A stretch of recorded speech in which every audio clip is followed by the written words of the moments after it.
Yo, what's up? It's Patrick from Guy in the Cube. I've been on this journey of talking about DAGs, and I've talked about the multi-run with notebook utils. I've talked about user data functions, and now I'm going to talk about how I can bring all of it together with Translytical task flows. That's right. I'm going to be able to use those custom applications, those user-defined functions, and actually execute those from Power BI. All right. Enough of all this talking. You know how you like to do. Let's do what? Let's head over to my laptop. Before we get into configuring this, if you're interested in learning more about Translytical task flows, you should take a look at this doc, Understanding Translytical task flows. There's some great examples that Sujata provided if you want to learn how to write some functions and leverage it. I actually used some of these when I was designing my functions. And then there's another doc that shows you how to create a data function button. Once you've read through that, the next thing you want to do is you go over to Power BI Desktop, click on Settings. In Settings, you want to go to Preview Features because these are preview features and there's a few things you need to enable. First, check the box for Translytical task flows. And then there's 3 slicer visuals that's in Preview. You want to check the box next to all 3 of these. Those are the only 3 ways. Well, there's a 4th way using the measure, but Power BI will grab the selected values out of those and send those back to the functions. So once that's done, then you need to go out and create your user-defined function. Earlier, I created this one that exports the DAG, and we talked about that one. But since then, I've added 2 more. I've added one that's going to add a node, and it accepts some parameters. You can see that it accepts a name, path, retry, all the parameters I need to build the DAG. And then here's one that has the edge, and it only requires the node name and the edge name. If in the function set interface, I can run a particular function. If I click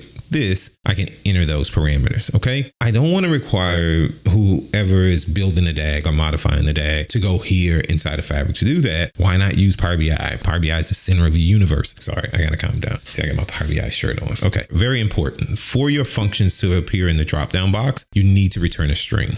Okay, and so you can see I'm returning a string here. I'm returning a string on all my functions, right? You can see I'm returning strings. Okay, once that's done, all you need to do now is go over to Power BI and start wiring up your buttons. So the first thing I did was in my selection, I've created 3 groups. Each group will show different things. And then I connected those groups to bookmarks. And you can see as I choose a different bookmark, different things show up. So one to add a node, one to add an edge, and one to generate the DAG. And then if you go to insert and go to button, I use the navigator, the bookmark navigator to create this for me. And since I'm operating in desktop, if I want to click any one of these buttons, I have to hold down control to switch between it. Now let's hop over to SQL Server and we're going to run a couple of queries here just so I can prove there's no data in my tables. And what I really like, you see how this button is disabled, and it won't enable until I've filled out every item on the form that is associated with this button. Okay. Before I complete this, let me show you how I wired this button up. So I'm going to choose this button and I'm going to go here to my format option, expand action, and choose data function, choose the workspace, choose the function set. And once you choose the function set, all the function that returns strings, you'll see them here. So I'm choosing add a node. And once I select add node, then I can wire this up. And so I'm using a text slicer here. So all I need to do for that particular parameter, you see how it populates this list with all the parameters that the function requires. So I choose the parameter I want, choose another parameter I want. These range slicers, they're not supported natively. And so what I've done is if you go to modeling and choose new parameter and insert a numeric range slicer you created. That's what I did here. So I've created 3 of these. So they won't show up in the list for my button, but if you go over to the data view, you see it automatically creates measures and it'll give you the selected value for each one. So what I did was for each one of these, I clicked on the function button that's next to it. So I click here and I chose that measure. So now when I click this button,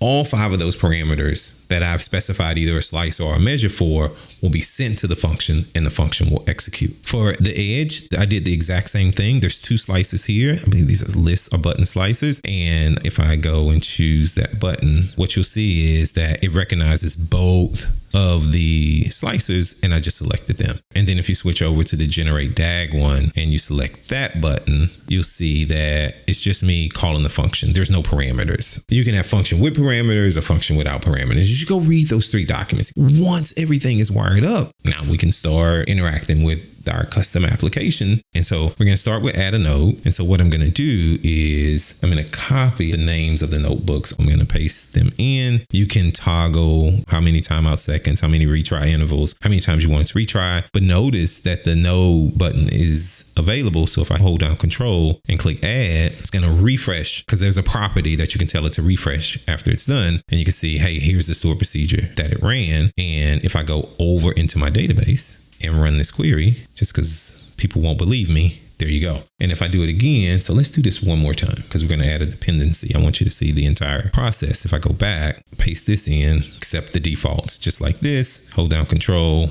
run it again. It's going to refresh. Now it's finished. It ran that one. If I head back over to SQL Server, I go ahead and run this. You can see that there's both. If we go back to Power BI, I love this message. It tells me the function that it ran. If I just click one of these buttons, what you'll see is that it says, hey, when you run this, go ahead and refresh the report, because that's what I have it doing. You can toggle this off so it doesn't refresh the report. And you can see here, you can tell this one to auto clear out those text boxes. And so that's what it does. If I go over to the edge now, you'll see that I have two values because I'm pulling those from the database. And so my node, the one that I want to run first is the node. So I choose that. And then the one that I want to depend on that one would be this one. And you can see how the button lights up. And if I click this, it's running, it's running, it's running, it's refreshing. So you can see it ran this. If I go back over to SQL Server, now if I run this one, you'll see that this is the edge and this is the node. This one depends on this one. If I go back over to Power BI and go to my generate my DAG, give it a second.